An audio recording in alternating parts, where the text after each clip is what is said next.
Welcome to this video lecture of concrete technology. Now there are two questions that why to know about concrete or why to read concrete technology. And the second question is what is concrete or you can say what is concrete technology. Now the answer for the first question is why to read concrete technology is as a civil engineering graduate you have to use concrete as a basic material in construction industry on daily basis. You cannot avoid this material in this global scenario of the world. In some books, it is written that it is a two-phase system. But actually, it is true that it is a three-phase system because intertransitional zone or ITZ is also present in the concrete. But before going in the depth, I just want to talk with you about properties of the concrete or constituent of the concrete. So if I say about constituent of concrete, then in the concrete there are three basic materials or two basic materials. The first one is hydrated cement paste, which is 20 to 40% in volume of the concrete. And there is a aggregate, which is the main body behind the concrete, which is 60 to 70% in volume of the concrete. And at the time of mixing this hydrated cement paste with the aggregate, some air is also present there, which is 0 to 3% in volume of the concrete. So if I say about hydrated cement paste, it means that I am talking about cement and water. In hydrated cement paste, the cement is 5 to 15% in volume and water is 5 to 20% in volume. And aggregates are consist of two main things. One is coarse aggregate, another one is fine aggregate. The coarse aggregates are 40 to 50% in volume and fine aggregates are 20 to 30% in volume. If I have to compare this concrete with a human body, then when you have to make a human body, you need a sets of bone. Yeah, set of bones, or you can say skeleton above which muscles are there, and in that muscles blood is flowing through the veins. In the same way, when you make a concrete, then the skeleton is made up of coarse aggregate. Some voids are there because coarser aggregates are bigger in size, so when they put together some voids are there. Then the fine aggregate goes in those voids to make it more compact, and above that skeleton, above that body, the muscle is made up of hydrated cement paste, or you can say that this hydrated cement paste is used to bring together two coarse aggregate particles at a place, and in this way we make a concrete. Now if when you had made the concrete, then the question comes that how does the strength is developed? Yeah, in which stages the strength is developing in the concrete? So it is developing in three stages. The first stage is fresh stage. In this stage, concrete is plastic. So this stage is also known as plastic stage. It means that in this stage, the concrete is workable and it is capable of being molded. And if it is being molded, then you can bring this concrete in whatever shape you want, and this is according to the scaffolding you had provided. The second stage is transition stage. In this stage, workability of concrete reduces and the process of settling started, it initiated. When it is initiated, then the excess water evaporates, which along with the heat which is evolved during mixing of water with cement. And from that reaction, the heat which is evolved is started evaporating. And at this stage, it start gaining strength very slowly. Then the third stage came, which is hardened stage. In this stage, concrete becomes stiff and it gains enough strength. Now the structure is ready to take sufficient load carrying capacity for which you had designed that particular concrete. This is the hardened stage, and this particular thing is known as transformation of fresh concrete to hardened concrete, or you can say transformation of plastic concrete to hardened concrete. Now, since we had already seen that how the concrete is being hardened.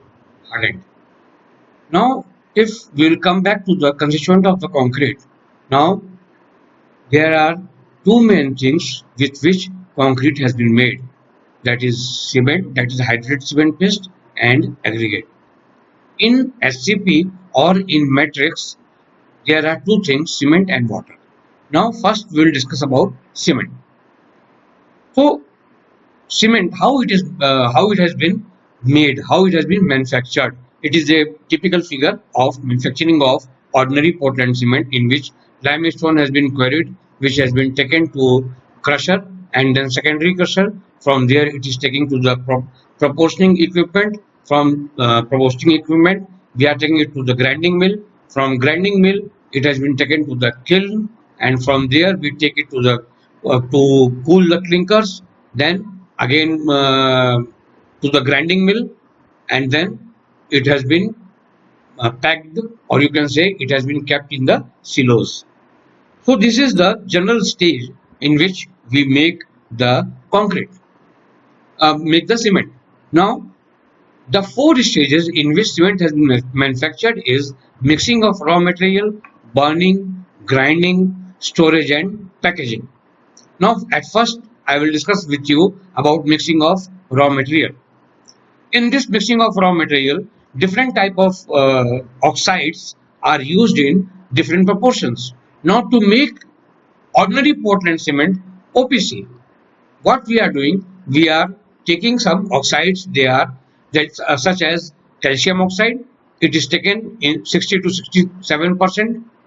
Then silica dioxide (SiO2), it is 17 to 25%. Al2O3 aluminum oxide, it is 3 to 8%. Ferric oxide Fe2O3, it is 0.5 to 6%.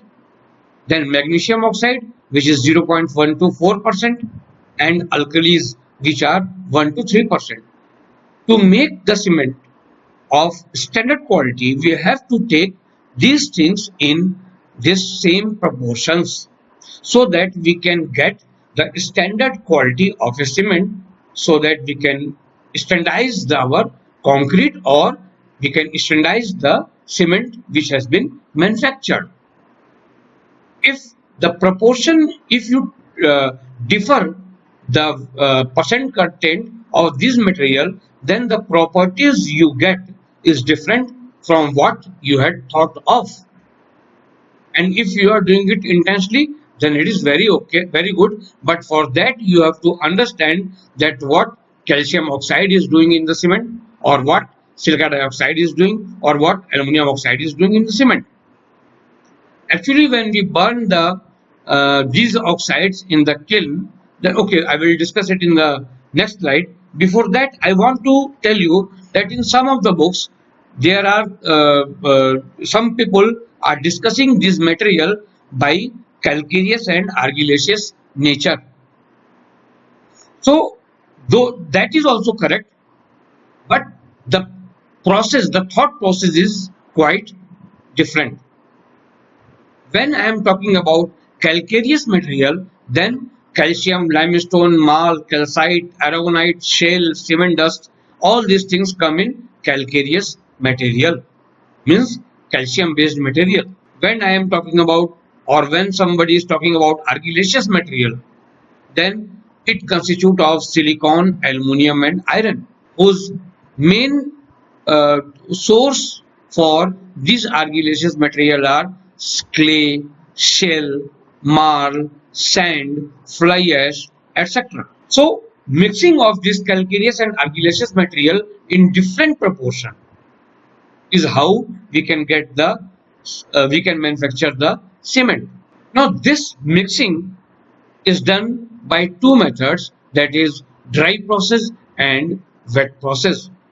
In dry process, the calcareous and argillaceous material are crushed in the crusher to get 2 to 5 centimeter size pieces separately. The crushed materials are again grinded to tube mill or ball mill to get more fine powdered material.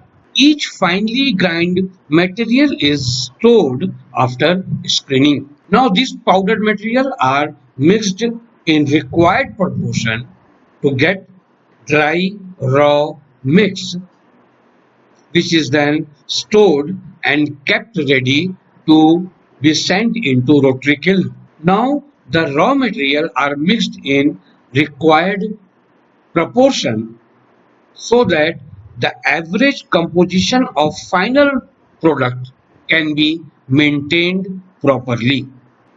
Now when we talk about wet process, in this the raw material are first crushed and made into powdered form and stored in the silos. Then the clay is washed in washing mill so that the organic particles which are adhered to the clay can be washed off. Now the powdered limestone and water washed clay are sent to flow in the channel and transferred towards ground mills. Now at that place in ground mills they are properly mixed, and the material which is formed after mixing is known as slurry. Now this slurry contains 38% to 40% of water. Now this this grinding has been done in tube mill or ball mill or both. Now this slurry is taken in the composition basin, in the collection basin, where this composition can be adjusted. Now the basic thing is, when we are taking a dry process or wet process, we have to compare the quality of both, that which one is better for us. Now if we compare the properties of the material received from dry process and wet process, then if we talk about hardness of raw material, then the product from dry material is quite hard, whereas in wet process any type of raw material can be obtained whatever we required. Now if we will talk about fuel consumption, then in dry process the fuel consumption is very less in compared to wet process. Approximately 100 kilogram of fuel is consumed to produce 1 ton of ordinary Portland cement, whereas in wet process 350 kg of fuel is required approximately to obtain 1 ton of ordinary Portland cement, because so much fuel is consumed to evaporate the water which is present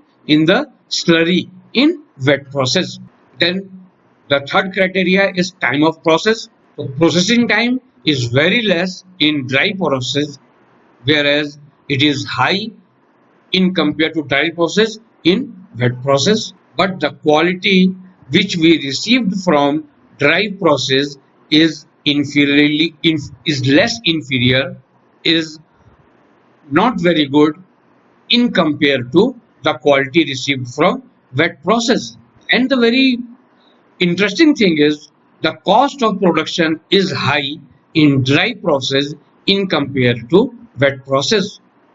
Therefore, the overall cost, the dry process is costly and wet process is cheaper. The physical state in which we use the raw material is solid in dry process and slurry, that is liquid, in wet process. And one very interesting thing is the 75% of cement manufactured all over the world is by dry process only. Now I am going to the next topic, is that is burning of raw material. In burning of raw material, the kiln position is inclined and it rotates very slowly. In this, the material is charged since it is tilted, so it is charged from upper end. The material is charged from upper end and it moves towards lower end at the speed of 15 millimeter per hour. Now in the upper part, or moisture in the material is evaporated at 400 degrees centigrade temperature. Therefore, this process is known as drying zone. Now the next part is central part of that kiln. This central part is known as calcination zone, where temperature is around 10,000 degrees centigrade. Sorry, 1,000 degrees centigrade, where decomposition of limestone takes place. Now, after decomposition, the remaining material is in the form of small lumps, which are known as nodules after the release of carbon dioxide. That is, CaCO3 has been changed into CaO plus CO2. The lower part is known as clinkering zone, where temperature is between 1500 to 1700 degrees centigrade. Now in this zone, lime and clay are react to yield calcium aluminate and calcium silicate. The aluminate and silicate of calcium fuse together to form small and hard stone, and they are known as clinker.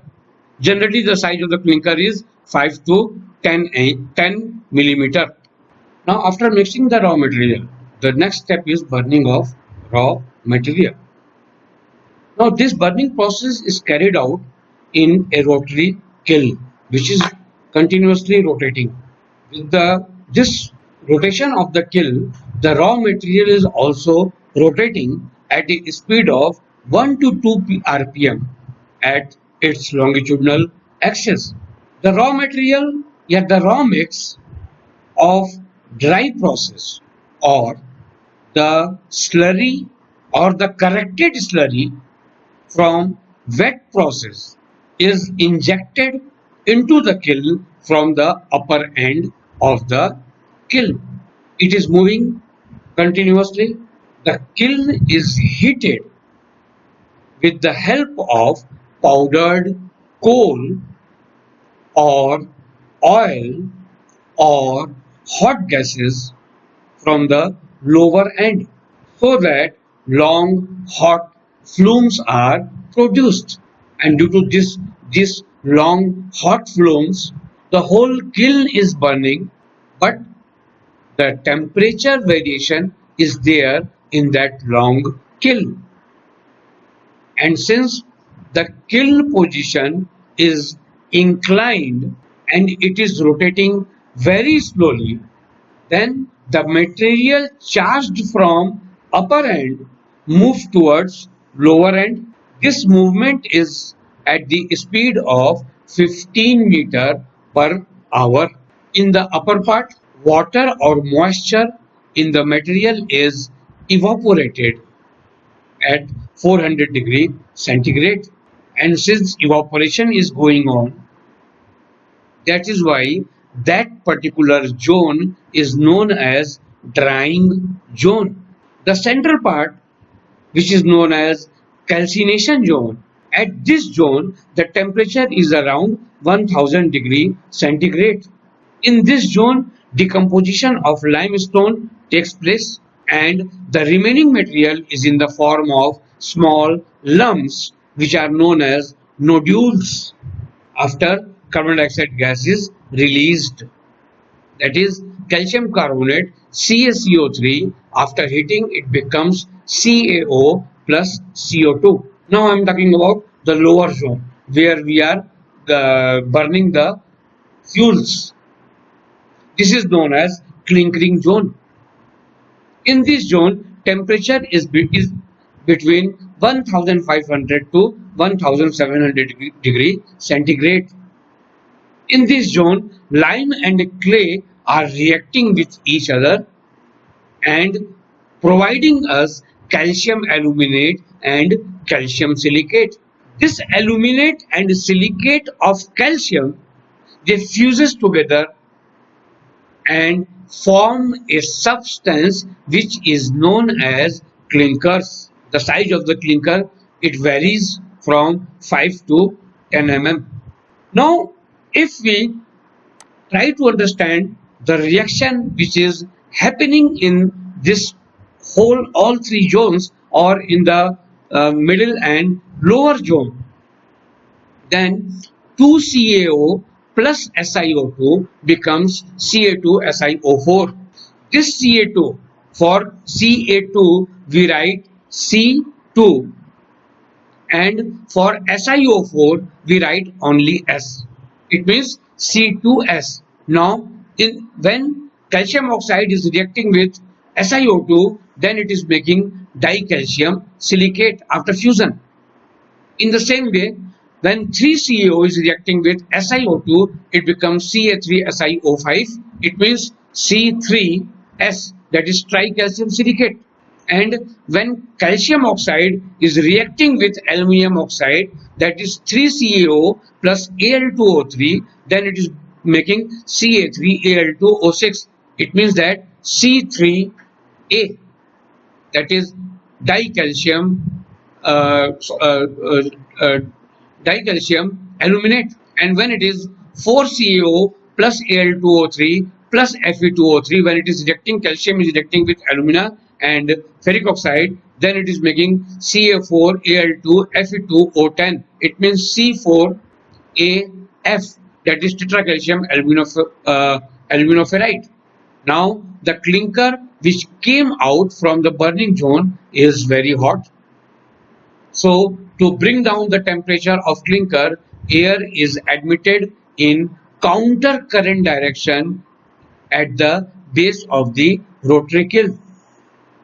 Now, these cooled clinkers are collected in small trolleys. Now, for this fusion, Mr. Bogg has given a name which is known as Bogg's compound. So, if we say that the thing which after burning we got 3CaO SiO2, it means that C3S, that is abbreviated formula, then the name of the compound is tricalcium silicate.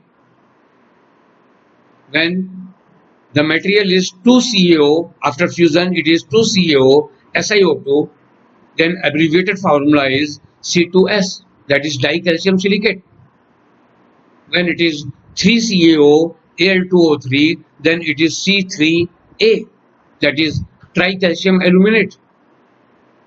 And when it is 4CaO Al2O3 Fe2O3, it means C4AF, that is tetracalcium aluminoferrite.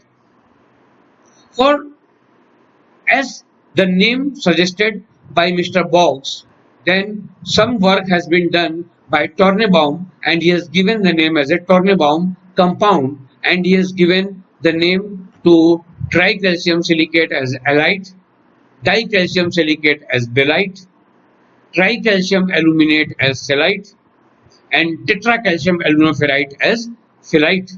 So these are the different names which has been given by different researchers, and this all are to understand about the uh, the compounds which we received after fusion.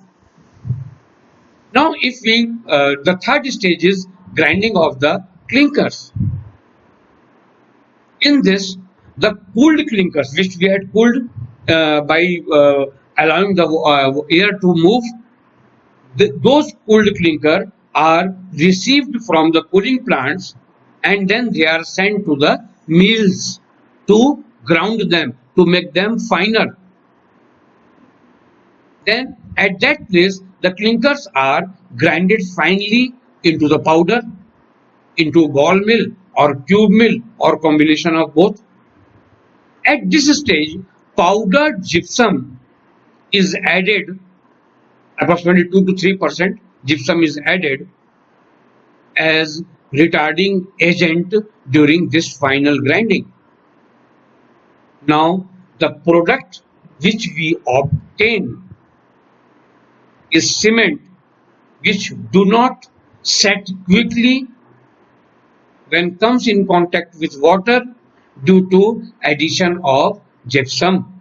After the initial setting time of the cement become stiff and gypsum retards the dissolution of tricalcium aluminate C3A by forming tricalcium sulfoaluminate, which is insoluble in water, and it prevents early reactions of setting and hardening.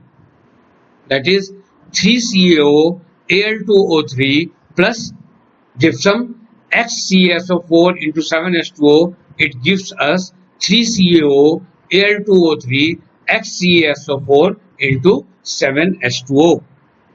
Now the cement has been manufactured, it has been grounded. Now this grinded cement is stored in silos from where it can be marketed either in container load or in 50 kilogram bags of cement. That is how we manufacture the cement. Now this video lecture, I had tried to cover that how the cement has been manufactured